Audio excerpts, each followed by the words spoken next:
Bapa di surga, kami ucap syukur Tuhan. Kami anak-anakmu di Zoom Sema Adonai berkumpul memperdalam firman Tuhan. Kami mau belajar tentang dasar-dasar iman sejati, Bapa. Urapilah hamba-Mu, Ibu Suryani Watimena, biarlah bocah saluran berkat, kalimat demi kalimat, boleh menjadi rema yang boleh mengubah hidup kami. Inilah dasar-dasar yang sering diserang iblis. Kami ke gereja tapi tanpa dasar tidak mempercayai firman Tuhan. Bagaimana mungkin kami menerima berkat-Mu bila kami tidak mengerti, tidak percaya bahwa Yesus Kristus Juru Selamat dunia, penguasa dunia ini yang berhak dan mengetahui masa depan, Bapa. Ampunilah kami Tuhan. Biarlah malam ini kami boleh menerima berkat pengetahuan yang benar tentang dasar iman. Juga Engkau urapi juga hamba-Mu yang memimpin acara ini, Ibu Ana Tuhan. Beri dia hikmat. Dan juga IT juga Engkau jaga, Bro Kodex ataupun Bro Trinity. Segala kuasa kegelapan coba mengganggu siaran ini, baik melalui HP yang mendengar ataupun yang lain juga kami ikat di dalam nama Tuhan Yesus Kristus bila kami diam mendengar firman Tuhan. Terima kasih Bapak.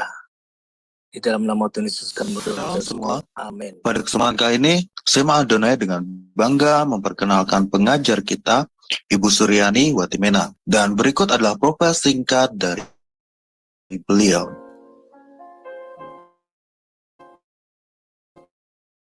Ibu Pendeta Dr. Suryani S. Watimena, MTH, lebih dikenal dengan nama Suryani Panto. Lahir di 1962. Beliau mengenyam pendidikan di Jakarta Utara, 13 Jakarta Utara, Sarjana Teologi Adventist AS, Word of Life Bible, Manual Major Theology Bible, Reverend S. Colorado, Major Theology, TIK, versi proses ngurus Youth for Christ, mengajar sekolah minggu, pelayanan dari COCM dan berita hidup, mengajar Bible Study Muda-Mudi Indonesia, Makati, Filipina, mengajar Boma Kedutaan Indah Makati, Filipina, Broadcasting Company International, pelayanan di Handicap Hospital Colorado, pelayanan penginjilan keliling bersama tim Ambassador International sebagai penterjemah dan pengkhotbah. Ditasbis menjadi pendeta oleh Sinode Gereja Kristen Sahabat Indonesia (GKSI). Sekarang jadi GSI, Gereja Sahabat di Indonesia.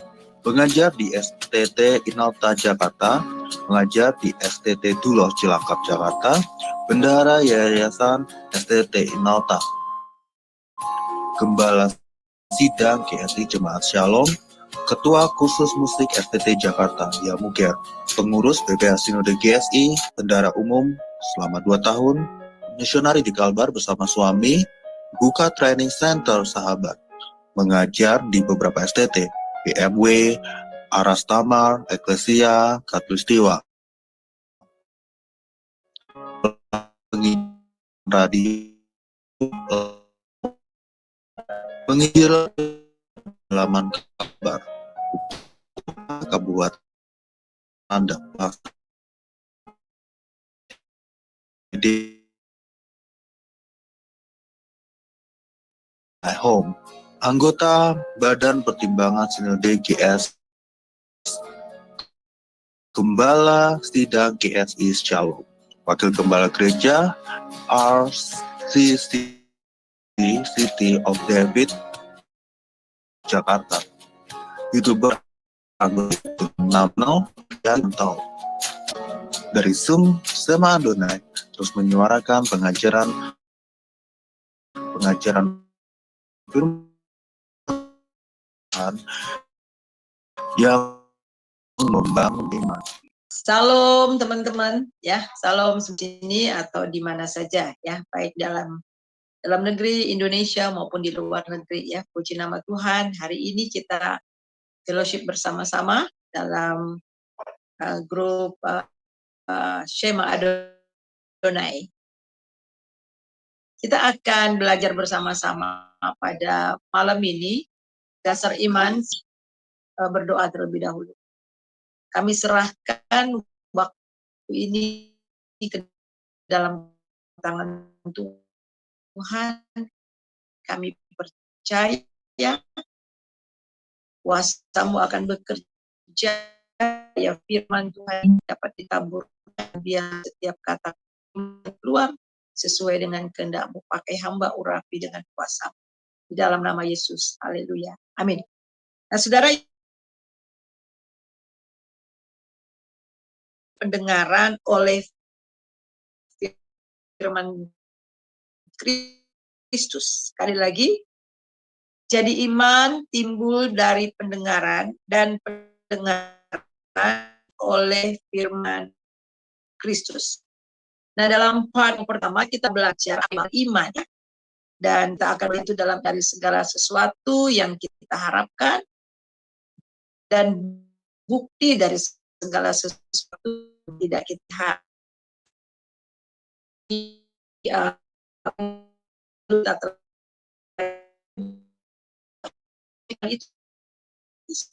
itu pasti, tapi dinamis. Iman itu harus bergerak maju, ya. Jadi banyak orang salah mengerti, berpikir bahwa iman itu pasif, tapi justru iman itu bekerja aktif. Dan apakah kita bisa melakukan itu dengan sepenuhnya pada firman Tuhan? Karena iman dan ketaatan itu bagaimana iman kita, yaitu dengan ketaatan sepenuhnya kepada Tuhan dan firman-Nya, ya. Karena ketaatan dan iman itu seiring. Mari kita melihat dalam Roma 10 ayat 17 sekali lagi. Jadi iman timbul dari pendengaran dan pendengaran oleh firman Kristus. Yang melihat iman yang ditulis menahan firman taat perintahkan oleh Tuhan. Jadi Tuhan, ketika mereka alami Tuhan, pengetahuan mereka tentang semakin dalam, semakin bertumbuh, semakin mereka bertumbuh dalam iman, semakin hidup mereka berakar di dalam Tuhan, dan kepercayaannya pada Tuhan, dan kapur diubah dari waktu sangat berdampak baginya. Jadi kita melihat di sini bahwa iman itu dengan taatan itu sendiri. Jadi bagaimana supaya kita bisa mengalami karena firman Tuhan yang kita dengar itu, bagaimana itu bisa jadi pengalaman kita dan kita bisa mengalami Tuhan, kita harus bertindak. Yaitu kita harus taat dan melakukan apa yang Tuhan sudah firmankan kepada kita. Jadi dasar daripada iman itu adalah firman Tuhan. Nah, dari tokoh-tokoh iman telah mengajar kepada kita bahwa dan ketaatan itu seiring. Mereka adalah firman Tuhan, ya. Mengapa mereka melakukan firman Tuhan dan ketaatan? Karena mereka kenal siapa yang mereka imani dan percayai, yaitu Allah yang benar dan hidup, serta yang berkuasa dan yang terbaik. Jadi iman kita itu bukan iman kepada siapa. Sekali lagi, bukan iman kepada apa, tetapi kepada siapa. Ya, kepada Allah yang besar, Allah yang tak terbatas, Jadi imanlah yang membuat kita, jadi ketika kita beriman kepada Tuhan, iman itu yang membuat kita mengerti akan hal ilahi, akan hal-hal supernatural yang tidak dimengerti oleh orang-orang di luar sana. Sehingga ketika Tuhan berfirman untuk kita lakukan, dan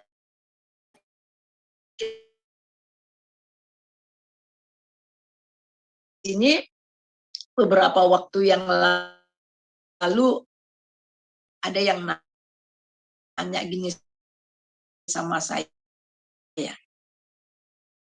karena saya menerangkan ada 3. Yang pertama itu adalah pikiran, kemudian perasaan,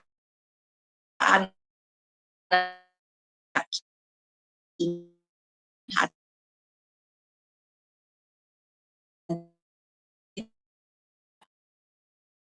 Jadi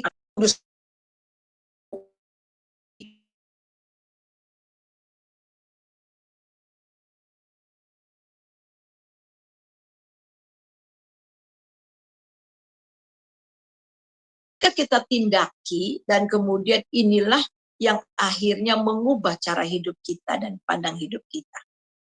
Jadi kita melihat di sini ada yang tanya, masa iman itu pakai pikiran, Bu? Katanya gitu. Ya enggak lah, masa pakai pikiran? Maksudnya bagaimana? Iya, kalau kita pakai pikiran, ya, masa Tuhan bisa melakukan dari yang tidak ada menjadi ada? Jadi berarti kita nggak perlu berpikir, kita nggak perlu pakai pikiran, ya imani saja. Saya bilang itu salah. Justru karena kita beriman, kita mengerti dan kita kenal. Jadi kita mengerti itu berdasarkan pengenalan kita kepada Tuhan. Ya karena dia dahsyat, karena dia Tuhan, karena dia tidak ham, kita mengerti bahwa dia bisa melakukan segala sesuatu yang tidak mungkin menjadi mungkin. Jadi iman orang Kristen itu bukan iman, ya percaya aja. Kenapa kamu percaya? Ya nggak tahu, yang penting percaya aja. Bukan begitu. Tetapi justru iman itu kita dapat terangi.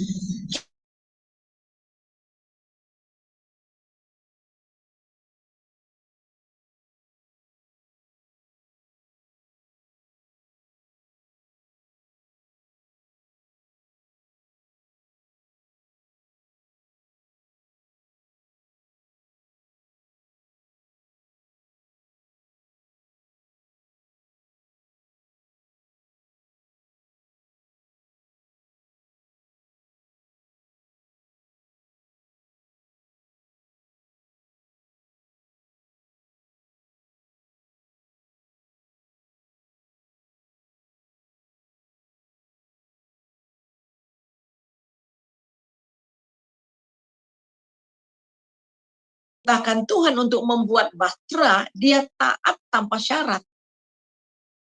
Karena Nuh percaya apa yang difirmankan Tuhan itu pasti iya dan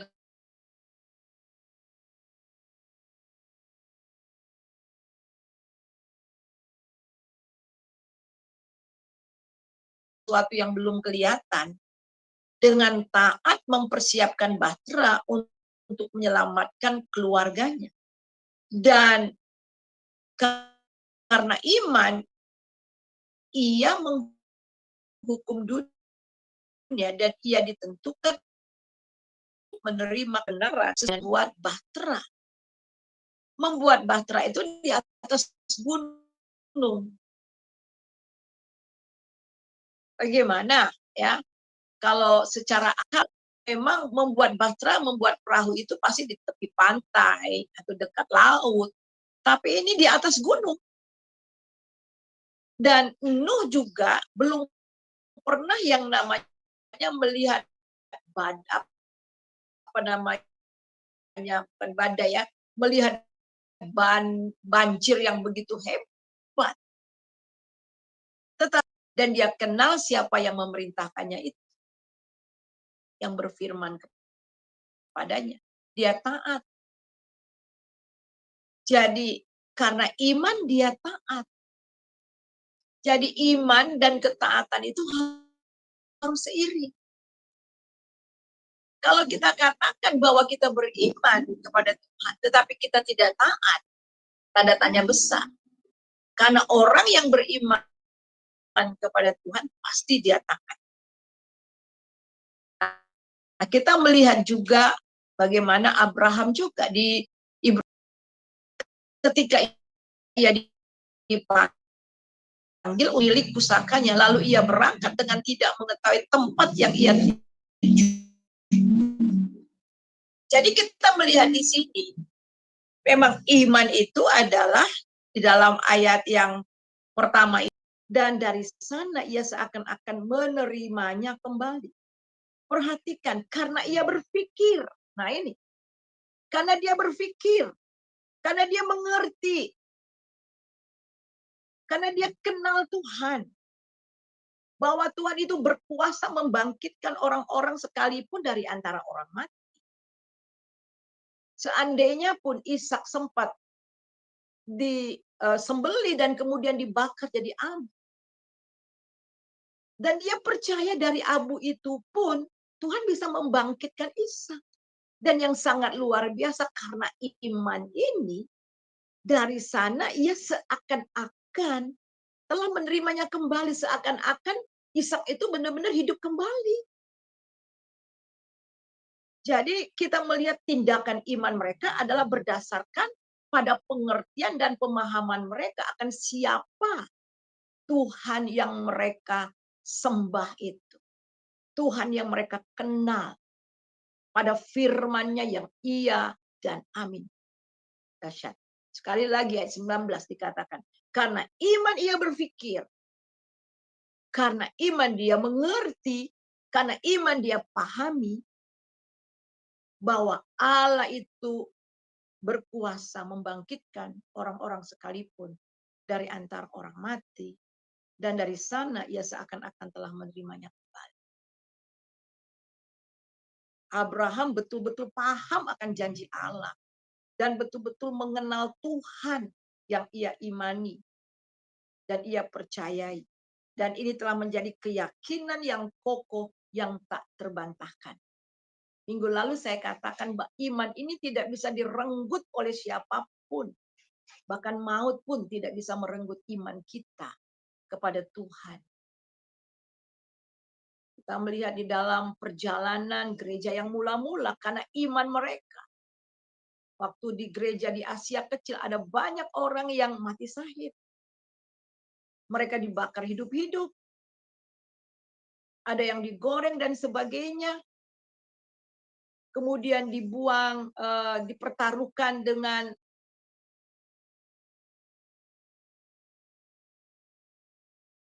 ini bahwa akan tetapi kita melihat di sini bahwa mereka tetap setia sampai akhir karena iman. Kenapa? Karena dia kenal, mereka kenal siapa yang mereka percayai. Kalau saudara kenal siapa yang saudara percayai. Kata kenal ini dipakai kata ginosko. Itu arti bukan hanya sekedar tahu, tapi benar-benar memiliki hubungan yang dekat. Kita memiliki hubungan yang dekat, kita mengenal, kita mengalami dia. Dan inilah yang tak terbantahkan. Dan kemudian di dalam ayat yang ketiga dari Ibrani pasal 11 ayat ketiga. Karena iman kita mengerti. Sekali lagi, karena imanlah yang membuat kita mengerti. Bahwa alam semesta telah dijadikan oleh firman Allah. Sehingga apa yang kita lihat telah terjadi dari apa yang dapat kita lihat. Perhatikan, iman inilah yang menyebabkan kita mengerti atau memahami bahwa alam semesta itu telah dijadikan Elohim. Walaupun kita tidak melihatnya. Sebelum segala sesuatu dijadikan, segala sesuatu sudah ada di dalam Elohim. Jadi dari ayat yang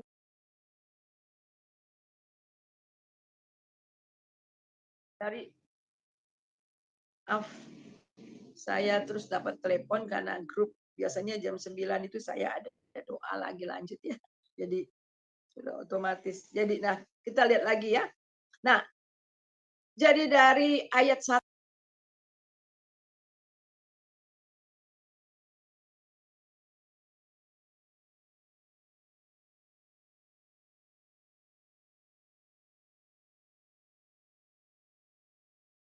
suaranya ya supaya enggak.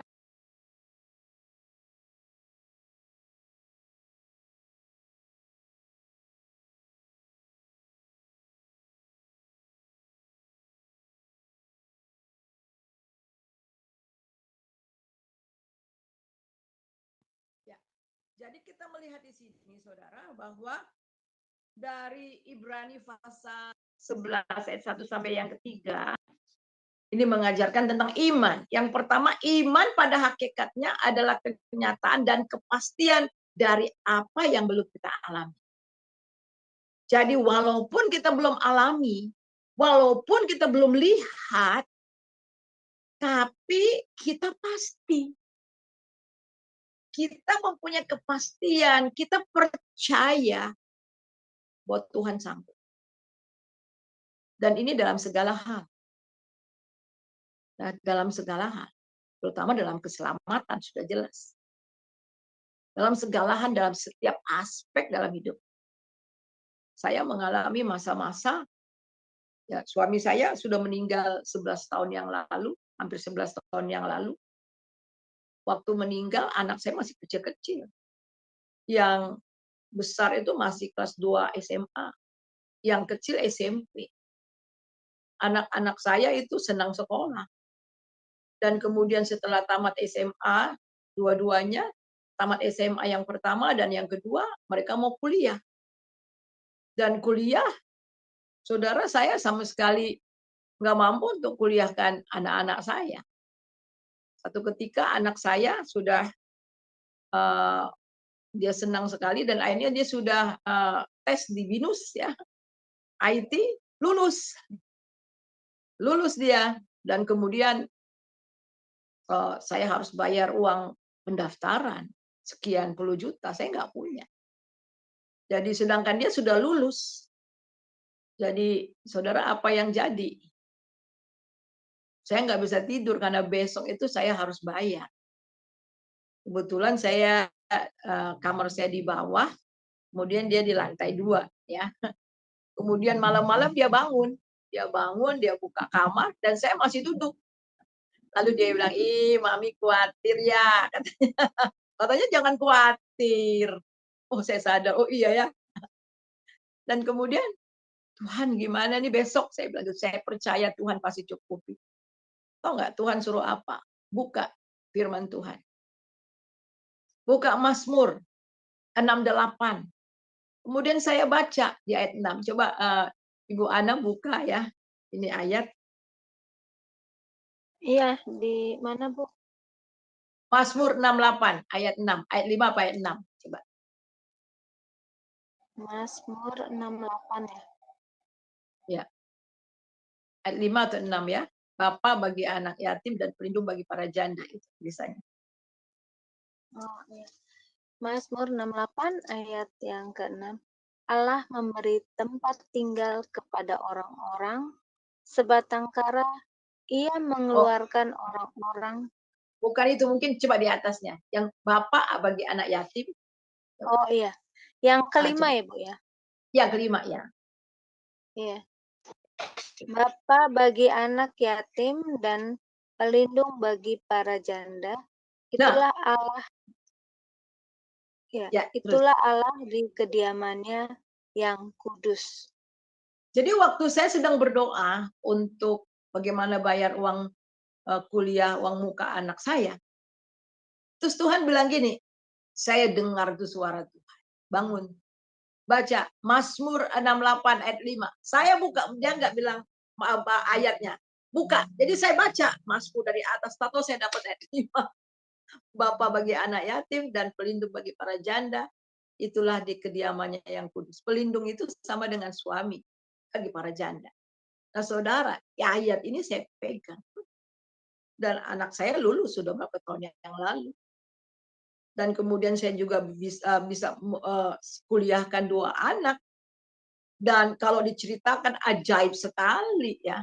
Saya selalu bilang, Tuhan, ini janji-Mu. Setiap kali kalau saya dapat email dari kampus mereka, saya harus melunasi dan sebagainya. Saya bilang, Tuhan, ini janji. Ini janji-Mu. Engkau adalah Bapa bagi anak yatim, pelindung bagi para janda, dan Engkau akan sediakan. Dan Tuhan sediakan dengan ajaib. Jadi kita melihat di sini bahwa iman pada hakikatnya itu adalah satu kenyataan kepastian dari apa yang belum kita lihat ataupun yang belum kita alami, tetapi kita sudah percaya. Makanya Tuhan Yesus katakan kalau kita itu berdoa, kita yakin bahwa kita sudah menerimanya. Karena iman Tuhan pasti tolong, Tuhan pasti sanggup. Jadi iman adalah dasar dari segala sesuatu yang kita harapkan. Dan bukti dari segala sesuatu yang tidak kita lihat. Di dalam 1 Korintus pasal 2 ayat 9, tetapi seperti ada tertulis, apa yang tidak pernah dilihat oleh mata, dan tidak pernah didengar oleh telinga, dan yang tidak pernah timbul di dalam hati manusia. Semua yang disediakan Allah untuk mereka yang mengasihi Dia. Jadi saudara, ini adalah orang-orang yang beriman. Apa yang nggak pernah kita lihat dengan mata kita. Apa yang kita tidak pernah dengar dengan telinga kita. Dan yang tidak pernah timbul bahkan di dalam hati manusia. Semua disediakan Allah untuk mereka yang mengasihi Dia. Jadi iman itu adalah hakikat dari kenyataan dan pasti yang kepastian dari apa yang belum kita lihat atau alami. Dan kemudian di ayat yang kedua daripada Ibrani 11, iman itu telah membuat tokoh-tokoh sejarah Israel menjadi saksi yang hidup. Kesaksian iman mereka, kehidupan mereka, iman mereka itu menjadi kesaksian yang hidup yang sangat luar biasa. Kehidupan mereka menjadi teladan dan kesaksian iman yang sangat-sangat memberkati dan sangat menginspirasi kita. Iman Abraham, bagaimana kehidupan Daud dan sebagainya. Mereka sudah tiada ribuan tahun yang lalu, tetapi contoh teladan iman mereka itu seperti masih hidup. Dan itu masih segar, saudara. Warisan daripada iman yang telah mereka lakukan itu justru dapat kita rasakan dan menjadi satu kesaksian contoh buat kita.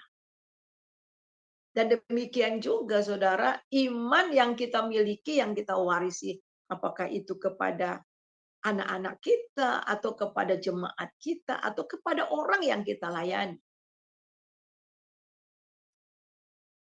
Ayat yang kedua dikatakan dari Ibrani 11, sebab oleh imanlah telah diberikan kesaksian kepada nenek moyang kita. Jadi imanlah diberikan kesaksian kepada nenek moyang kita. Wah, luar biasa. Mereka mendapatkan kesaksian daripada Tuhan dan hidup mereka juga merupakan kesaksian yang benar-benar hidup. Dan yang ketiga, iman merupakan keyakinan dan pandangan hidup yang khusus dari seseorang yang dapat mempengaruhi cara pikir dan tindakannya. Karena iman kita memahami dan menyadari bahwa dunia ini dijadikan dari apa yang tidak dapat kita lihat. Jadi kita lihat di sini, di dalam ayat yang ketiga tadi, dikatakan, kita kembali di dalam ayat yang ketiga. Silakan baca Ibu Ana. Ibrani 11 ayat yang ketiga. Ibrani 11 ayat yang ketiga, karena iman kita mengerti bahwa alam semesta telah dijadikan oleh firman Allah. Sehingga apa yang kita lihat telah terjadi dari apa yang tidak dapat kita lihat. Ya, ini Amin. jelas ya. Jadi karena iman kita mengerti. Ini merupakan keyakinan dan pandangan hidup dari kita. Sehingga iman inilah yang mempengaruhi pikiran kita dan tindakan kita. Jadi karena iman kita dapat memahami, menyadari, mengerti segala sesuatu yang terjadi ini, yang bahkan telah terjadi, bahkan yang belum terjadi, yang tidak kita dapat lihat sekarang. Wah, luar biasa ya, inilah iman. Kita melihat di dalam ayat yang ke-6 dari Ibrani 11. Tetapi tanpa iman tidak mungkin orang berkenan kepada Allah. Sebab barang siapa berpaling kepada Allah, ia harus percaya bahwa Allah ada. Dan bahwa Allah memberi upah kepada orang yang sungguh-sungguh mencari Dia. Nah, pertanyaannya adalah iman kepada siapa? Dan iman yang bagaimana yang benar-benar berkenan kepada Allah. Karena semua agama mengajak. Ini pakai HP masalahnya ya. Jadi kita lihat di sini bahwa ayat yang ke-6, kalimat yang berikutnya. Sebab barang siapa berpaling kepada Allah, ia harus percaya bahwa Allah ada. Allah yang mana? Nah, ini dia. Perhatikan kalimat ini, kita melihat. Harus berpaling kepada Allah dan percaya bahwa Allah ada. Alkitab tegas mengatakan Allah yang ada dalam Alkitab itu adalah Allah Abraham, Allah Ishak, Allah Yakub. Allah Bapa, Anak, dan Roh Kudus. Allah yang ada di dalam Tuhan Yesus Kristus. Jadi iman kepada siapa dulu? Kepada Allah yang benar.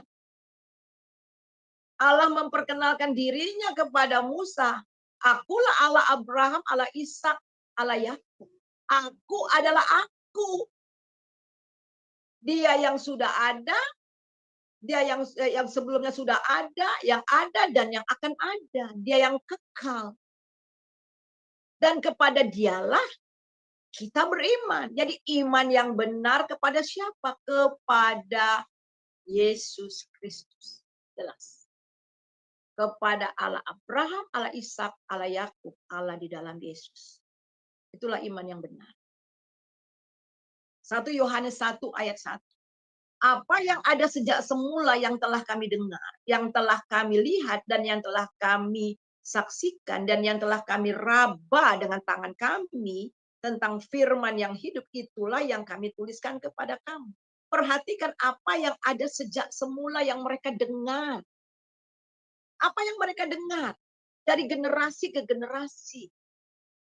Jelas di dalam Ibrani pasal yang pertama, ayat yang pertama, bahwa berulang-ulang kali Allah berfirman.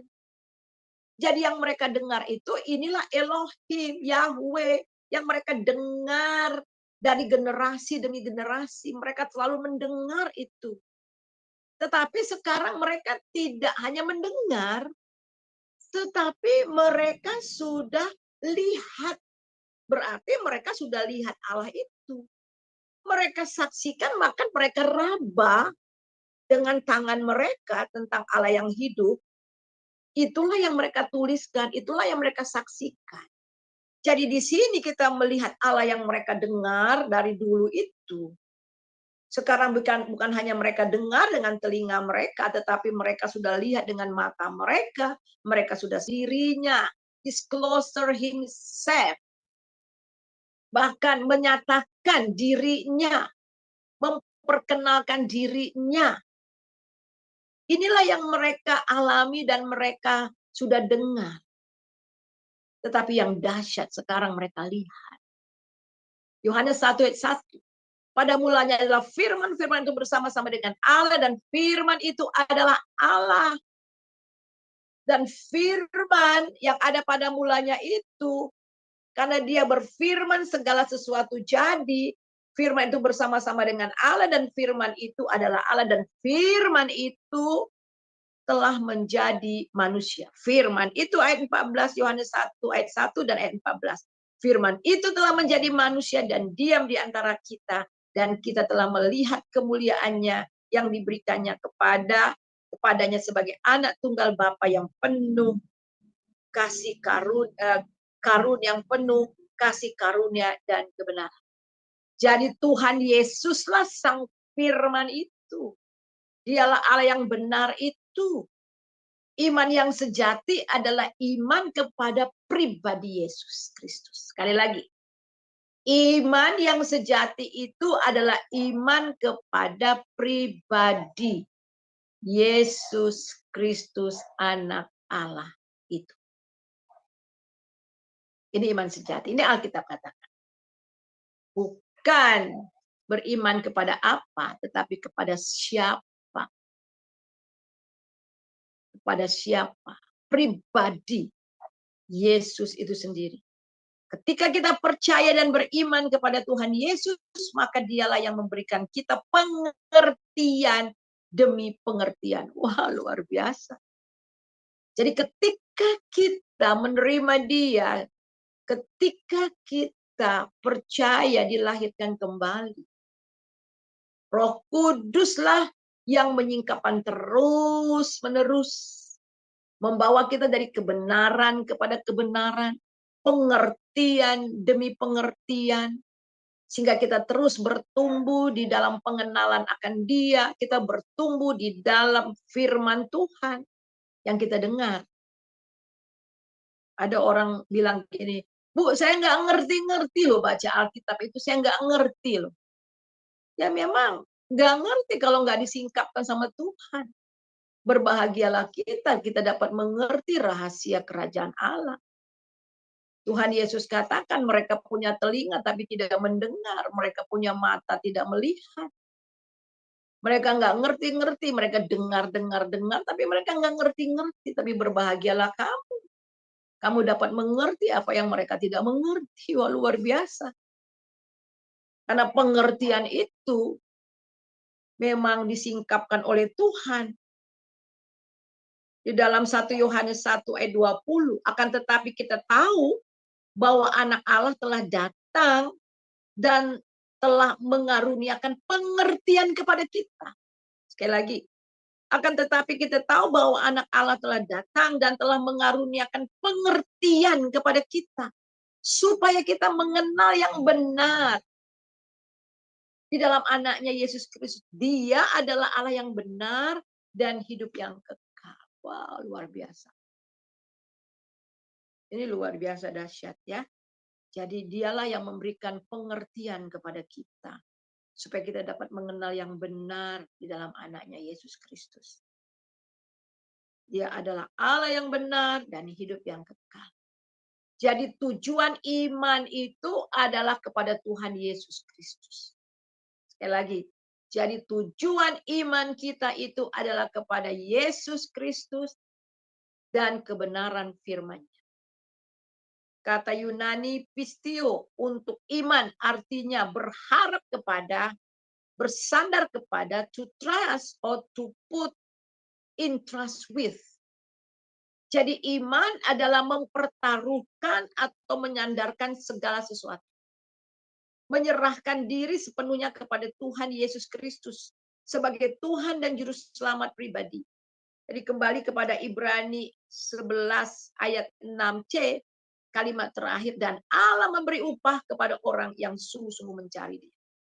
Nah saudara, iman itu adalah bersandar kepada, sama seperti kalau kita manjat pohon, ketika kita manjat pohon dan kemudian kaki kita bertumpu dengan satu dahan, tiba-tiba dahan itu patah dan ketika kita mau jatuh kita pegang satu dahan dan kita bergantung ke situ sepenuhnya. Ya, bergantung situ sepenuhnya. Ada satu ilustrasi ya. Jadi ada seorang pemanjat tebing, jadi seorang muda pemanjat tebing. Jadi hari sudah gelap dan kelihatannya akan ada badai. Sudah dikatakan jangan panjat tebing karena akan ada badai. Dan kemudian tetapi dia tetap ya ketika dia panjat, ya dia panjat dan akhirnya sudah mulai gelap dan akhirnya sama sekali dia tidak bisa tidak bisa melihat sama sekali. Dan kemudian dia bilang, Tuhan tolong, apa yang akan terjadi dengan saya? Tolong saya Tuhan. Kemudian Tuhan bilang, dia tidak terlalu tinggi manjatnya, ya. Jadi dia tidak belum begitu tinggi. Karena dia tidak bisa melihat, jadi gelap gulita. Tuhan bilang gini, potong tali itu dan terjun, jatuh. Dia bilang, aduh Tuhan, kalau saya potong tali ini, saya pasti akan mati. Berkeping-keping kena terjang, kena batu-batu ini. Tapi dia bilang lagi sama Tuhan, Tuhan tolong. Sekali lagi, potong tali itu dan kamu akan jatuh, tapi tidak apa-apa. Tapi dia berpikir, ini bukan suara Tuhan. Ini bukan suara Tuhan. Jadi akhirnya dia ambil keputusan dan kemudian dia membiarkan dirinya tetap ada di sana. Dan apa yang terjadi, saudara? Akhirnya badai datang, salju datang, dan dia beku, akhirnya mati. Beberapa hari kemudian, setelah hari mulai panas, saljunya sudah mencair, dan dia ditemukan oleh seorang petani.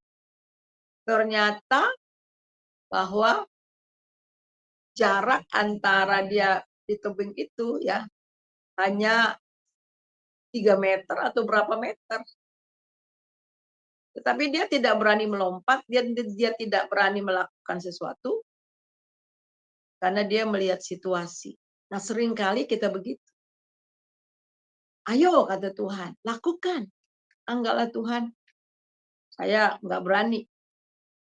Karena otak kita, karena pertimbangan-pertimbangan, dan akhirnya kita tidak lakukan. Dan akhirnya kita menyesal. Dan kita enggak pernah alami Tuhan. Karena kita melihat dengan mata kita. Nah, kita melihat di sini bahwa kalimat yang terakhir daripada ayat yang ke-6, Allah memberi upah kepada orang yang sungguh-sungguh mencari Dia. Sekali lagi, yang sungguh-sungguh mencari Dia. Apa upah kita? Hidup yang kekal dan hidup yang berkelimpahan di dalam Tuhan Yesus.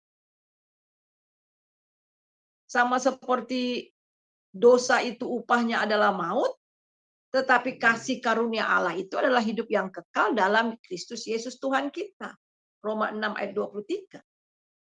Dan Yesus katakan bahwa aku datang supaya mereka memiliki hidup dan mempunyai dalam segala kelimpahan. Hidup yang berkemenangan. Hidup yang sungguh-sungguh berarti dan bermakna dalam kehidupan ini. Jadi iman mengandung unsur ilahi. Jadi sekali lagi, iman itu mengandung unsur ilahi dan kemanusiaan. Iman adalah karunia Allah dan juga tindakan manusia. Sekali lagi, iman mengandung unsur ilahi dan kemanusiaan. Iman adalah karunia Allah dan juga tindakan manusia. Dasar iman adalah firman Tuhan. Tujuan iman adalah pribadi Tuhan Yesus Kristus. Jadi dasar iman kita itu adalah firman Tuhan. Dan tujuan iman kita itu kepada pribadi Tuhan Yesus Kristus. Iman yang menyelamatkan adalah iman kepada Yesus Kristus sebagai Sang Juru Selamat. Roma 4 ayat 20-22. Tetapi terhadap janji Allah ia tidak bimbang karena ketidakpercayaan. Malah ia diperkuat dalam imannya dan ia memuliakan Allah. Dengan penuh keyakinan bahwa Allah berkuasa untuk melaksanakan apa yang telah ia janjikan. Karena hal itu diperhitungkan sebagai kebenaran. Jadi Bapak Abraham, minggu lalu kita belajar bagaimana dia menerima janji Allah itu dengan iman, tetapi memelihara janji itu juga dengan hidup di dalam iman dan ketaatan serta kekudusan. Jadi kita melihat di sini bahwa sekali lagi iman mengandung unsur ilahi dan kemanusiaan. Jadi iman kemanusiaan kita itu apa? Ketaatan kita. Kepercayaan yang sungguh. Iman adalah karunia Allah dan tindakan, tetapi juga tindakan manusia. Ketika Tuhan menyuruh bangsa Israel untuk nyebrang Sungai Yordan masih bergejolak, masih banyak airnya. Tetapi Tuhan katakan celupkan kakimu ke dalamnya. Tuhan nggak keringkan dulu. Tuhan nggak keringkan dulu air itu, sungai itu. Tetapi mereka harus celupkan kaki dulu. Dan ketika mereka celupkan kaki mereka, seketika itu juga air kering, sungai kering. Tapi ketika mereka mau menyeberang Laut Merah, Tuhan hanya suruh Musa untuk memukul air itu, Laut Merah itu, dan terbelah. Jadi kita melihat itu ada unsur Allah, unsur ilahi, dan unsur kita. Jadi iman dan ketaatan itu seiring. Bagaimana kita bisa mengalami Tuhan, bagaimana kita bisa melihat mukjizat dan kuasanya, hidup yang berkelimpahan dalam Dia penuh kemenangan demi kemenangan, kalau kita nggak taat. Jelas, orang yang beriman pasti taat. Dan inilah yang diperhitungkan sebagai kebenaran iman kita kepada Dia. Jadi saudara, terakhir dari pelajaran kita pada hari ini ada beberapa yang kita miliki sebagai orang beriman. Yang pertama, jangan pernah ragu akan janji Tuhan. Jangan pernah ragu. Ya. Jangan lihat dengan mata jasmani. Tapi kita belajar mau melihat dengan mata iman, mata rohani, di mana tidak melihat apa yang orang lain tidak lihat. Tapi kita sadar bahwa di balik semua yang ada realitas yang lebih besar. Sama seperti Abraham tadi tidak pernah bimbang akan janji Allah dengan ketidakpercayaan, tapi dia terus diperteguhkan. Kemudian jalani hidup dengan iman pada Kristus, jalani. Menghidupi kehidupan kekristenan kita dengan iman kepada Kristus. Galatia 2 ayat 20. Namun aku hidup, tetapi bukan aku sendiri yang hidup, melainkan Kristus yang hidup di dalam aku, dan hidupku yang kuhidupi sekarang dalam daging adalah hidup oleh iman dalam Anak Allah yang telah mengasihi dan menyerahkan dirinya untuk aku. Dahsyat. Jadi hidupku yang dalam daging ini, yang kuhidupi sekarang ini, adalah hidup oleh iman dalam Anak Allah yang telah mengasihi aku dan menyerahkan dirinya untuk aku. Hidupku bukannya aku lagi, melainkan Kristus yang hidup di dalam aku. Ya, kita tahu lagu itu ya. Jika kita menghidupi kehidupan ini dalam iman, maka iman kita akan bergerak maju pada pertumbuhan kedewasaan iman, kepenuhan Kristus, sehingga karakter kita terus diubah dan semakin serupa dengan Dia. Wah, luar biasa. Orang-orang yang bertumbuh dalam iman, mereka juga bertumbuh dalam karakter Kristus. Menjadi Christ likeness. Saudara harus tahu, saya harus tahu bahwa tujuan akhir dari kekristenan itu untuk menjadi seperti Kristus. Dan kemudian kita harus bergerak terus maju. 2 Petrus 1 ayat 5 dan 7. Justru karena itu kamu harus dengan sungguh-sungguh berusaha untuk menambahkan kepada imanmu kebajikan kepada pengetahuan, pengetahuan penguasaan diri, kepada penguasaan diri ketekunan, ketekunan kesalehan, dan kepada kesalehan kasih akan saudara-saudara, dan kasih akan saudara-saudara, kasih akan semua orang. Ini tingkat. Kita terus meningkat iman kita. Dan tingkat yang tertinggi di sini, karakter yang tertinggi ini adalah kasih kepada semua orang. Kita bisa mengasihi dengan kasih Kristus. Bisa mengasihi musuh-musuh kita, ya. Bisa mengasihi orang yang membenci kita. Ini luar biasa. Dan 2 Petrus 5 ayat 8. Sebab apabila semua itu ada padamu dengan berlimpah-limpah, maka kamu akan dibuatnya menjadi giat dan berhasil dalam pengenalanmu akan Yesus Kristus, Tuhan kita. Jadi kita akan berhasil, dibuatnya berlimpah-limpah dan giat dalam pengenalan kita. Dan yang ketiga itu adalah kerjakan keselamatanmu dalam iman, ketaatan, takut, dan gentar kepada Tuhan. Terakhir, mari coba baca, tolong Ibu Ana, Filipi 2 ayat 12 sampai 15. Filipi pasal 2. Filipi pasal 2 ayat 12 sampai 15. Filipi pasal 2 ayat yang ke-12 sampai ke-15. Ya. Tetaplah kerjakan keselamatanmu. Hai saudara-saudaraku yang kekasih, kamu senantiasa taat. Karena itu, tetaplah kerjakan keselamatanmu dengan takut dan gentar. Bukan saja seperti waktu aku masih hadir, tetapi terlebih pula sekarang waktu aku tidak hadir.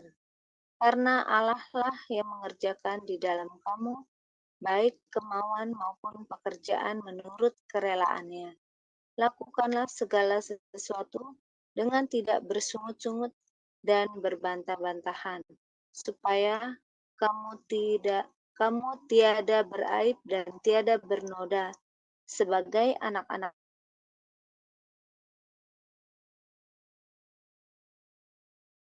sebagai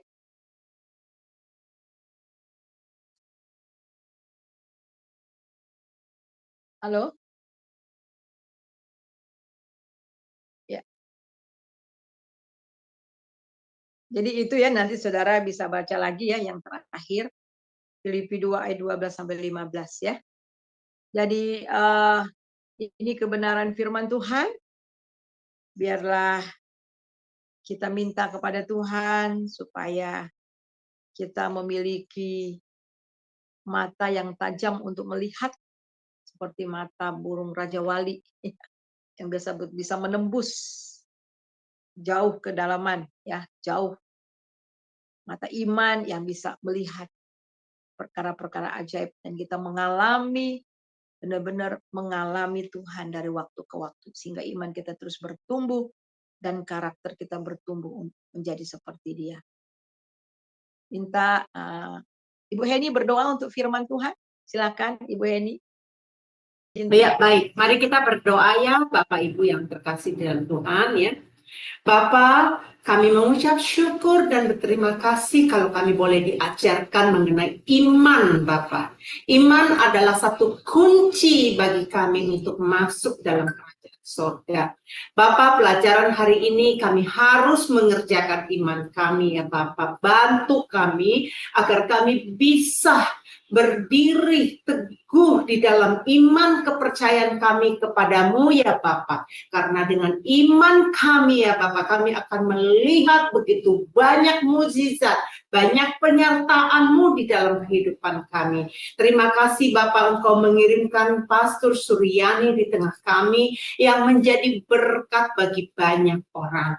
Bapak, kami berdoa berkati hamba-Mu ini lebih lagi Bapak. Di dalam pelayanannya dimanapun dia berada, Bapak Engkau menyertai, membukakan tingkap-tingkap langit ya Bapak. Mencurahkan berkat khusus untuk hamba-Mu ini.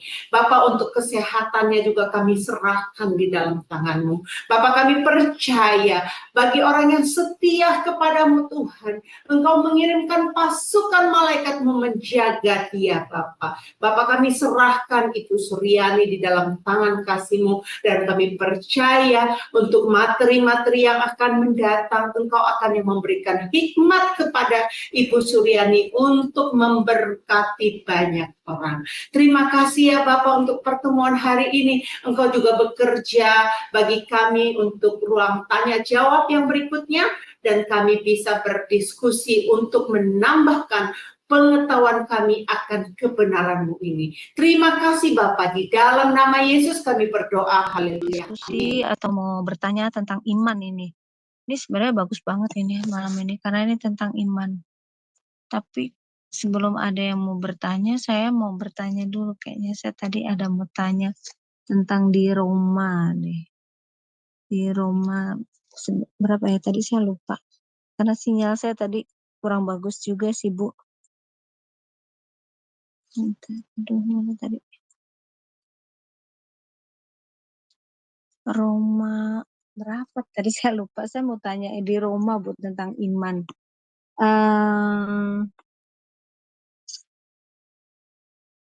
Roma 14 ayat 23 itu, Bu. Saya mau tanya itu. Yang tetapi barang siapa yang bimbang kalau ia makan, ia telah dihukum karena ia tidak melakukannya berdasarkan iman, dan segala sesuatu yang tidak berdasarkan iman adalah dosa. Nah, itu saya mau tanya itu, Bu, ayat itu. Terima kasih.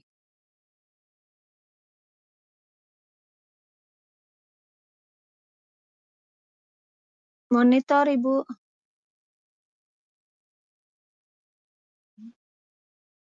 Ya ini saya ambil Alkitab dulu ya. Sorry. Supaya iya. supaya lihat. Coba ditampilkan deh. Oh iya. Berkode monitor. Oke, iya, apa tuh? Roma berapa? Roma 14 ayat 23. Oke, ya.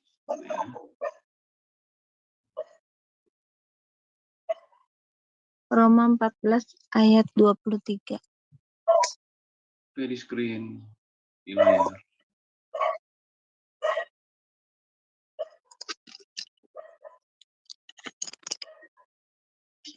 Roma pasal 14 ayat 23 nih. 23 ya, ini betul. Tetapi barang siapa yang bimbang kalau ia makan, ia telah dihukum karena ia tidak melakukannya berdasarkan iman. Dan segala sesuatu yang tidak berdasarkan iman adalah dosa. Amin. Terima kasih, Bro Kode. Yang dipertanyakan apa? Iya, ini maksudnya gimana ya, Bu? Kalau tetapi barang siapa yang bimbang kalau ia makan. Ya. Jadi ini memang kalau kita lihat konteksnya ya, kalau kita konteks dan perikop, judul perikop itu adalah jangan menghakimi saudaramu, ya. Jangan menghakimi saudaramu, terimalah, kita lihat ayat yang pertama, terimalah orang yang lemah imannya tanpa mempercakapkan pendapatnya. Yang seorang yakin bahwa ia boleh makan segala jenis makanan, tetapi yang lemah imannya hanya makan sayur-sayuran saja. Siapa yang makan, janganlah menghina orang yang tidak makan. Dan siapa yang tidak makan, janganlah menghakimi orang yang makan. Sebab Allah telah menerima orang itu. Siapa kamu sehingga kamu menghakimi hamba orang lain, entah ia berdiri, entah ia jatuh, itu adalah urusan tuannya sendiri, tetapi ia akan tetap berdiri karena Tuhan berkuasa menjaga, ya. Jadi ini adalah masalah makan. Kalau ayat yang kelima itu adalah mengenai hari-hari. Nah, jadi Paulus di sini mengatakan jangan kita menghakimi teman-teman kita hanya soal makanan, karena kita lihat di dalam ayat intinya itu, jawabannya itu sebenarnya adalah ayat 17. Ayat 17 itu adalah sebab kerajaan Allah bukanlah soal makanan dan minuman, tetapi soal kebenaran, damai sejahtera, dan sukacita oleh Roh Kudus. Jadi jangan sampai masalah makanan ini boleh atau tidak boleh ya. Jadi ini haram atau tidak haram. Jadi itu bukan jadi soal ya. Jadi kita lihat gitu jangan sampai soal makanan kita jadi pertentangan. Dan ayat yang ke-23 tadi dan barang siapa kita lihat ayat yang kedua ayat 21 sampai 23. Baiklah engkau jangan makan daging atau minum anggur atau sesuatu yang menjadi batu sandungan untuk saudaramu. Berpeganglah pada keyakinan yang engkau miliki itu bagi dirimu sendiri di hadapan Allah. Berbahagialah dia yang tidak menghukum dirinya sendiri dalam apa yang dianggap baik untuk dilakukan. Tetapi barang siapa bimbang, kalau ia makan, ia telah dihukum. Karena ia tidak melakukan berdasarkan iman. Dan segala sesuatu yang tidak berdasarkan iman adalah dosa. Jadi kita lihat di sini, kalau kita bimbang ya nggak usah makan, gitu. Nggak usah makan. Jadi ini bukan berarti bahwa kalau nggak makan ini, saya bimbang berarti saya nggak beriman, bukan seperti itu ya. Tetapi jelas di dalam ayat awal-awalnya itu supaya kita jangan menjadi batu sandungan oleh karena makanan dan minuman. Karena kerajaan Allah bukan soal makan dan minum, tetapi soal kerajaan Allah. Ya, itu saja. Sukacita Iya. mengenai kebenaran, damai sejahtera dan sukacita oleh Roh Kudus. Ya, itu. Jadi intinya kita tuh maksudnya kalau kita Menghakimi, imani jangan menghakimi. Ya, ya, jangan menghakimi gitu. soal makanan. Nah, ya. Iya, iya. Terima kasih. Ya. Baik, siapa lagi yang mau bertanya? Tapi sambil nunggu, tapi begini ya Bu, emang kalau kita kan iman tanpa perbuatan mati ya, kan gitu ya. Nah, Hmm. kadang ada juga orang bilang, saya tuh udah beriman dan saya sudah melakukan, tetapi hasilnya sia-sia gitu. Contoh, eh, saya berharap dapat pekerjaan gitu ya Bu ya. Dan dia berdoa sama Tuhan dan dia imani Tuhan pasti kasih dia pekerjaan. Tetapi dia sudah melakukan dengan berusaha untuk mencari pekerjaan ke sana sini dan hasilnya benar-benar nol ya gitu. Eh, apa jadi kecewa gitu ya, intinya jadi kecewa. Kan pasti ada teman bilang, loh diimanin pasti Tuhan tolong kok, kan kita tuh pasti begitu ya Bu ya. Teman seiman tuh pasti kita menguatkan, nggak mungkin wah kamu begini sih, kamu begitu, kan nggak mungkin seperti itu. Tetapi kita tuh pasti menguatkan, percaya deh, kamu imanin pasti kamu bisa gitu kan. Kamu percaya, kamu imanin pasti kamu dapat pekerjaan itu. Nggak mungkin Tuhan melihat eh, tidak mungkin Tuhan tidak memperhatikan kesusahan kita. Kan Tuhan sendiri yang bilang kesusahan hari ini cukuplah hari ini, kan gitu. Nah, itu tapi kan ada juga sebagian orang yang ya saya sudah melakukan, saya sudah imani dan saya sudah lakukan, tetapi kok Tuhan tidak mendengar gitu ya. Maksudnya tidak dikabulkan gitu ya. Mungkin seperti itu kali ya Bu ya. Nah, akhirnya orang kecewa. Itu sebenarnya jangan ya Bu ya. Maksudnya seperti itu ya. Harusnya jangan ya, karena kalau kita kecewa karena kita berharap sama Tuhan, itu kan dan hasilnya sia-sia, itu berarti kita imannya tuh benar-benar nggak teguh gitu ya kepada Bapa di surga gitu ya Bu ya. Karena kita kurang sabar aja kita udah kecewa. Nah itu berarti imannya tuh nggak bener-bener eh, tertuju kepada Allah gitu seperti imannya itu, padahal di perjanjian lama itu kan sudah banyak ya tokoh-tokoh Alkitab yang mencontohkan kita bahwa kita itu harus nggak perlu kita melihat, tetapi kita percaya aja pasti Tuhan kabulkan. Nah itu yang bikin orang kecewa, harusnya jangan kecewa ya. Seperti itu ya Bu ya. Ya, jadi begini, kita itu berdoa apakah ini kehendak Tuhan atau tidak. Kan? Nah iya Nah, betul-betul. ya itu kita harus tahu. Jadi bukan berarti, oh saya mau ini, jadi saya beriman. Terus kita nggak tanya Tuhan, apakah Tuhan mau kita itu apa enggak gitu loh. Iya Nah, bukan betul-betul Bu. iman itu bukan seperti itu. Mm-mm. Bukan apa yang kita mau, tapi apa yang Tuhan mau. Oh Tuhan, saya mau cowok ini. Dia harus jadi suami saya. Pokoknya Tuhan, saya beriman.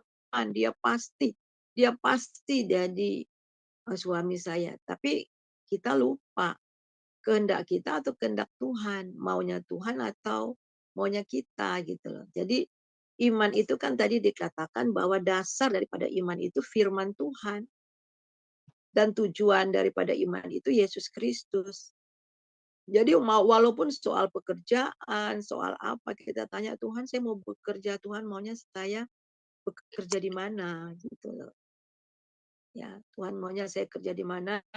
Kalau emang bidang saya, Tuhan saya bikin lamaran, jadi Tuhan sendiri yang memberikan kemana saya harus kerja, itu satu. Dan kedua, mungkin juga belum waktunya. Ya, belum waktunya Tuhan bilang tunggu, tunggu, ya tunggu. Jadi doa itu ada dijawab langsung, kemudian tunggu dan tidak. Tunggu, tidak, iya, gitu loh. Jadi tunggu, tunggu, iya dan tidak. Jadi yang mana, gitu ya. Dan saya percaya bahwa kalau emang itu kehendak Tuhan dan kita benar-benar percaya bahwa itu memang kehendak Dia dan sesuai dengan firman-Nya, ya pasti waktunya Tuhan kasih. Gitu ya. Iya baik. Dan kemudian iman tanpa perbuatan, tadi disinggung iman tanpa perbuatan adalah mati.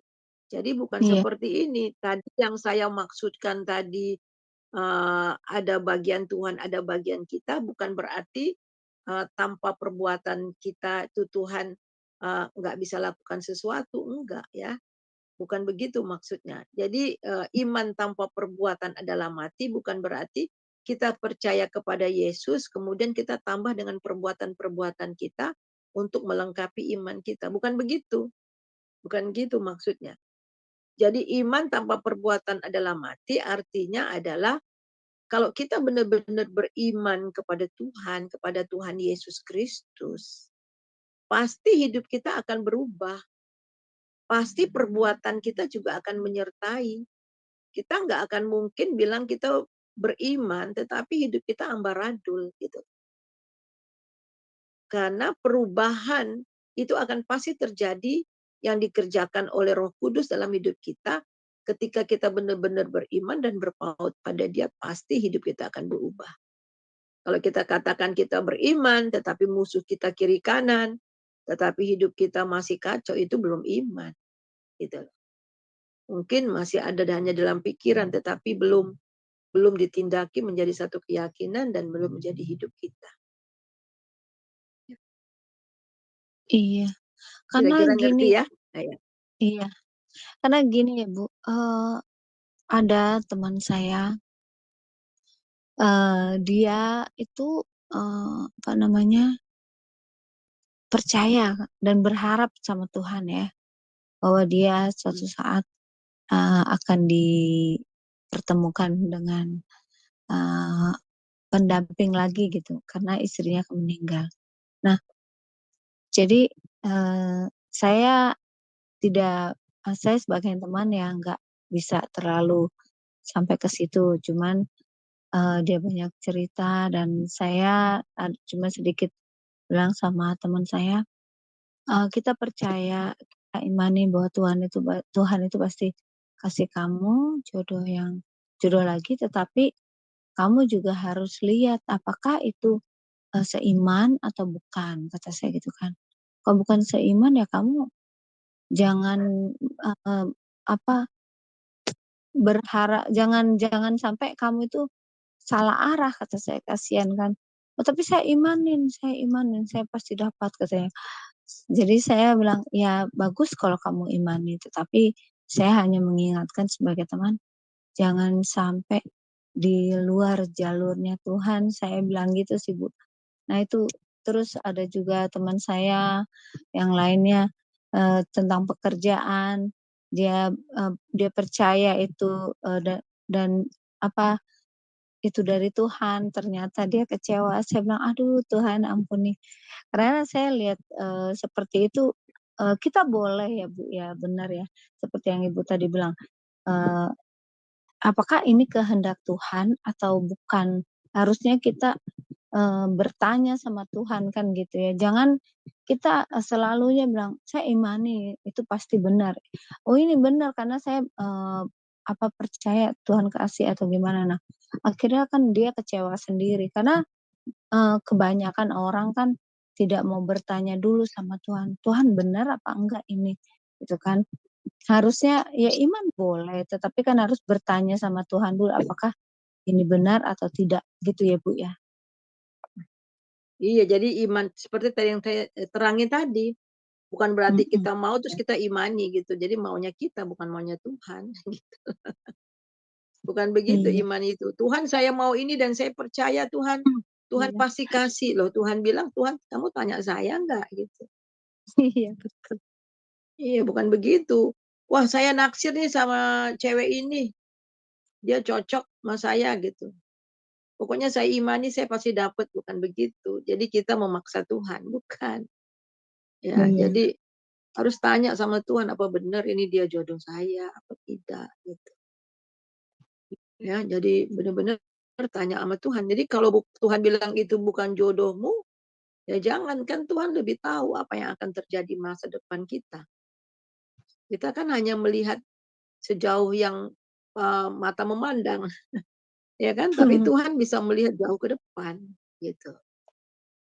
Itu. Jadi kalau memang itu jodoh ya Tuhan kasih, tapi bukan berarti eh, apa namanya, ini saya mau, pokoknya Tuhan harus mau, saya imani, gitu. Itu maksa Tuhan, bukan gitu.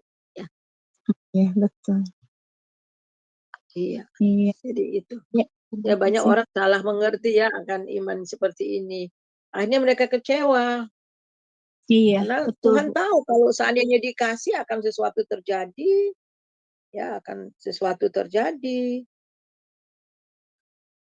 Tapi Tuhan lebih tahu.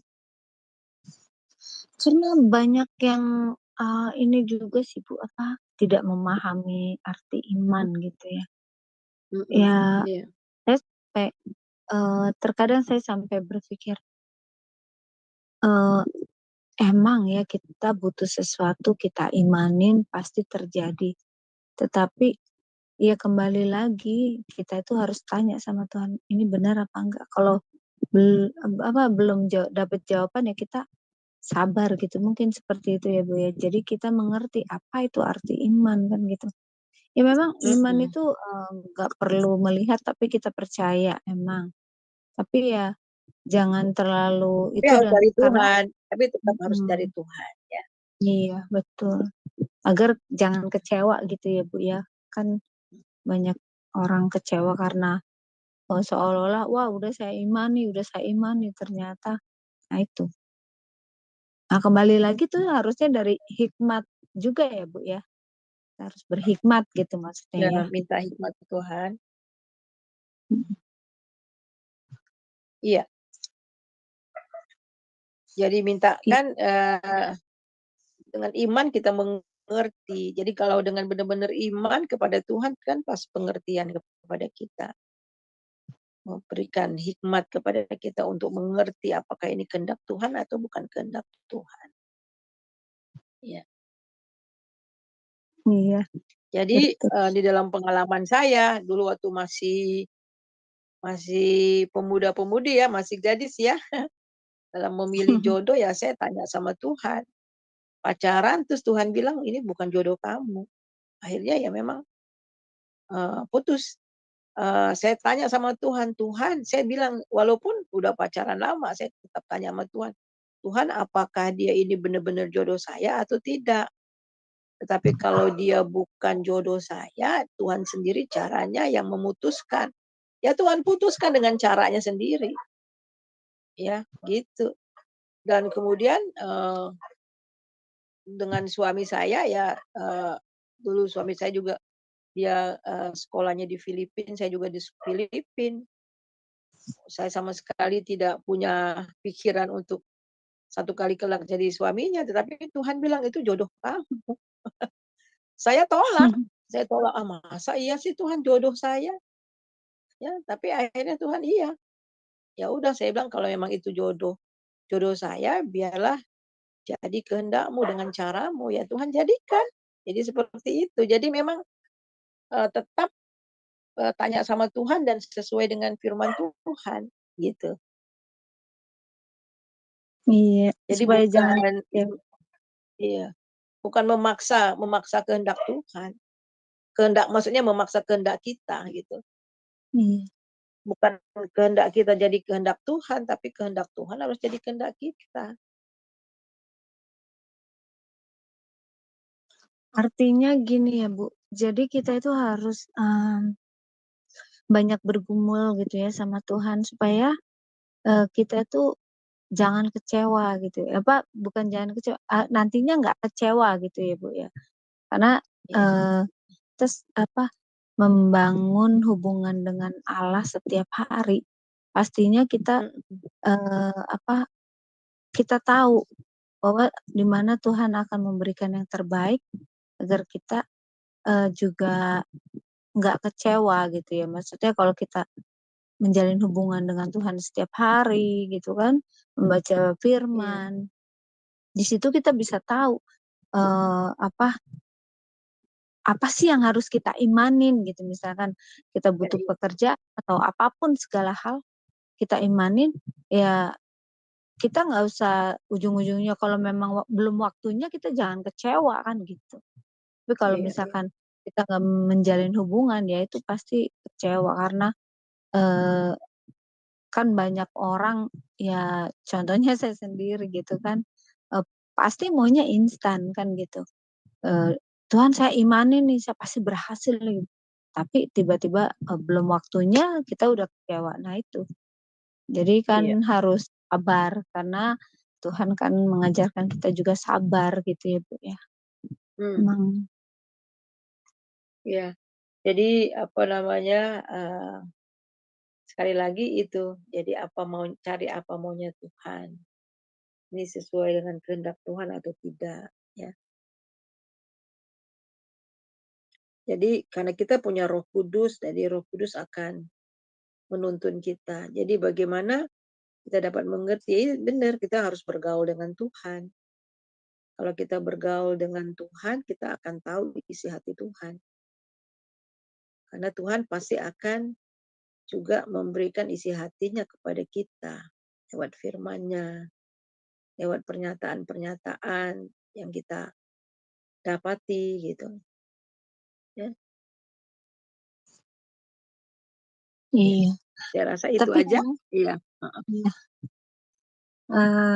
Ya baik, ini siapa yang mau bertanya atau bagaimana? Atau sudah mengerti tentang iman, dasar iman yang sejati? Kayaknya tidak ada yang bertanya.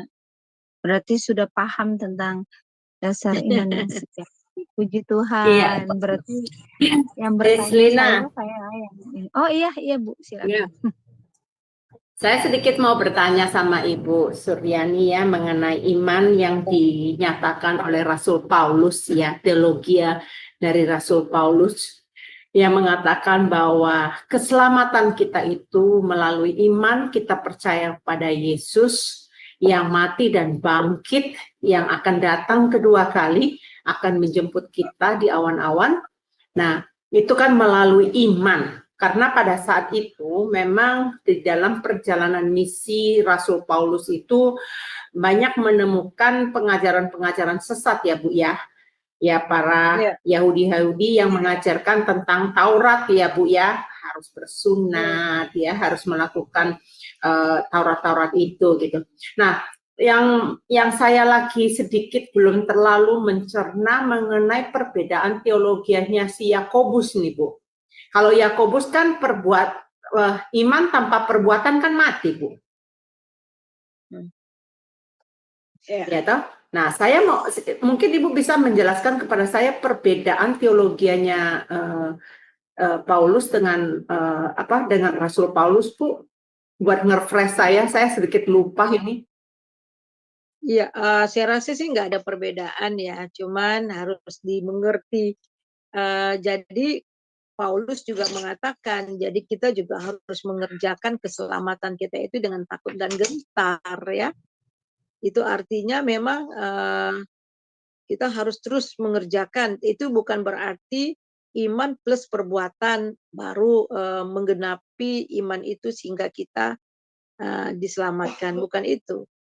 Yang di Yakobus katakan tadi saya sudah terangkan juga, iman tanpa perbuatan itu berarti iman tanpa perbuatan adalah mati. Jadi bukan berarti bahwa Yakobus menekankan kita harus beriman, kemudian kita harus beramal juga, kita harus lakukan ini untuk menggenapi daripada iman itu. Itu bukan maksud daripada Yakobus. Maksud daripada Yakobus itu adalah kalau kita benar-benar beriman kepada Tuhan Yesus, ya kepada Tuhan, pasti perbuatan kita akan mengiringinya. Pasti perbuatan kita akan baik. Pasti kita akan diubah oleh Tuhan. Pasti kita akan hidup dalam kebenaran demi kebenaran, gitu kan? Jadi kalau kita katakan kita beriman, tetapi perbuatan kita enggak sesuai dengan iman, itu pada hakikatnya mati.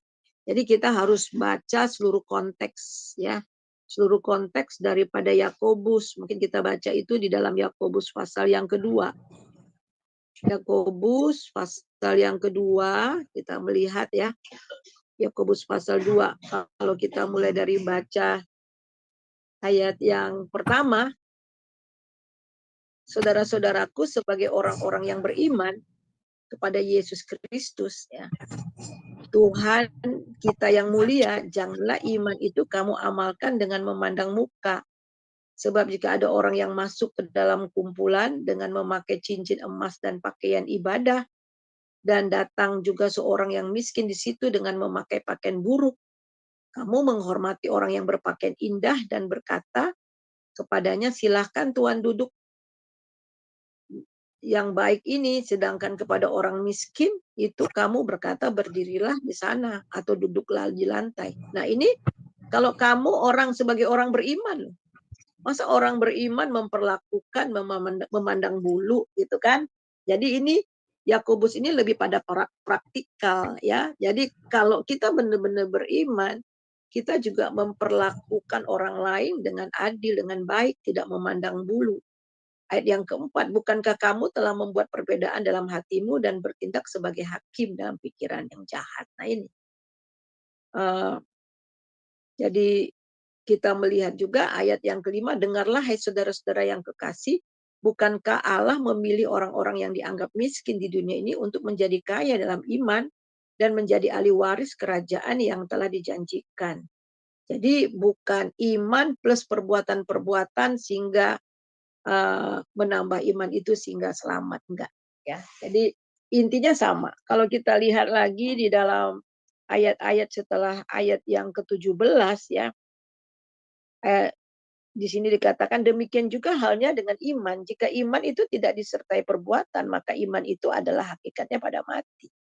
Jadi tidak disertai dengan perbuatan. Ya tadi seperti tadi saya katakan, iman dan ketaatan itu seiring. Karena iman maka Abraham taat kepada Tuhan. Karena iman dia rela menyerahkan nyawa, menyerahkan anaknya untuk dipersembahkan karena iman. Nah itu perbuatannya. Jadi Karena iman perbuatannya mengiringi, bukan ditambahkan untuk melengkapi. Itu bukan gitu ya, Bu. Ya, itu maksudnya. Ya, kemudian ayat yang ke-18. Tetapi mungkin ada orang berkata kepadaku, padamu ada iman dan padaku ada perbuatan. Aku akan menjawab dia, tunjukkan kepadaku imanmu itu tanpa perbuatan. Dan aku akan menunjukkan kepadamu imanku tanpa dari perbuatan-perbuatanku. Engkau percaya bahwa hanya satu Allah saja, itu baik. Tetapi setan-setan pun juga percaya akan hal itu dan mereka gemetar. Hai manusia yang bebal, maukah engkau mengakui sekarang bahwa iman tanpa perbuatan adalah iman yang kosong? Bukankah Abraham Bapa kita dibenarkan karena perbuatan-perbuatannya ketika ia mempersembahkan Ishak anaknya ke atas mezbah? Kamu lihat bahwa iman bekerja sama dengan perbuatan-perbuatan, oleh perbuatan-perbuatan itu iman menjadi sempurna. Nah, tadi sebenarnya inti daripada Yakobus pasal 2 ini persis seperti apa yang saya terangkan tadi. Jadi iman seiring dengan ketaatan. Gitu. Kenapa? Abraham taat karena dia beriman. Bahkan dia rela mempersembahkan anaknya karena dia percaya bahwa sekalipun anak itu sudah jadi debu, Tuhan bisa membangkitkan dia dari antara orang mati. Nah, itulah iman. Perbuatannya mengiringi, tapi perbuatan bukan perbuatan daging ya, tapi perbuatan iman. Perbuatan yang diperintahkan Tuhan. Ya, itu ya Bu sedikit ya. Jadi nggak ada pertentangan. Jadi Alkitab itu nggak ada pertentangan. Mereka semuanya satu. Iman itu kepada Kristus dan perbuatan itu adalah hasil manifestasi daripada iman. Ya. Paulus pun mengatakan yang sama. Terima kasih penjelasannya. Ya, luar biasa ya. Jadi banyak sekali orang juga confused tentang iman ini, Bu. Walaupun mereka sudah lama menjadi umat Kristen, mereka juga masih simpang siur, tidak mengerti tentang iman kekristenan itu. Statementnya, closing statementnya dan tutup doa juga berkat. Silakan Ibu. Ya, jadi pelajaran kita pada hari ini, pada malam ini sangat jelas ya, bahwa iman itu ada unsur ilahi dan tindakan manusia. Jadi untuk memperjelas bahwa di dalam Yakobus pasal yang kedua ayat 17 itu iman tanpa perbuatan adalah mati. Itu bukan berarti iman kepada Yesus kemudian plus perbuatan-perbuatan usaha kita untuk melengkapi iman selamat, bukan seperti itu. Akan tetapi karena kita beriman, maka perbuatan-perbuatan iman kita itu akan menyertai kita. Jadi contoh Alkitab tegas sekali bagaimana Abraham. Abraham dia percaya akan janji Allah, akan firman Allah, dan itulah yang diperhitungkan sebagai satu kebenaran. Jadi dia melakukan, dia takut akan Tuhan, ya semuanya dikerjakan oleh karena imannya kepada Tuhan. Kepada Tuhan kita. Kalau kita sungguh-sungguh beriman dan percaya kepada Tuhan, maka hidup kita pasti hidup sesuai dengan kehendaknya. Gak mungkin kita katakan kita beriman, tetapi hidup kita kacau balau. Hidup kita akan menunjukkan kepada siapa kita beriman. Itu saja dari saya. Tuhan Yesus memberkati dan maju terus ya. Biarlah iman kita terus bertumbuh di dalam pengenalan kasih akan Tuhan. Amin. Ya, terima kasih Tuhan sekali lagi buat kebenaran firman-Mu. Terima kasih buat teman-teman yang ada di sini. Terima kasih Tuhan, dan kami menyerahkan hidup kami supaya hidup kami terus semakin hari semakin bergaul intim dengan Tuhan. Supaya kami lebih banyak mengerti apa yang Tuhan kehendaki dalam kehidupan kami. Terima kasih buat Shema Adonai, terima kasih buat Ibu Kenny dan teman-teman yang ada di sini. Terus Tuhan pakai, terus menjadi saluran berkat bagi banyak orang. Saudara, mari kita angkat hati kita, terima berkat daripada Tuhan. Damai sejahtera sukacita yang melimpah-limpah dari Bapa di dalam Tuhan Yesus Kristus, serta persekutuan persekutuan, penghiburan yang daripada Roh Kudus senantiasa menyertai saudara mulai hari ini sampai Maranatha. Haleluya. Amin.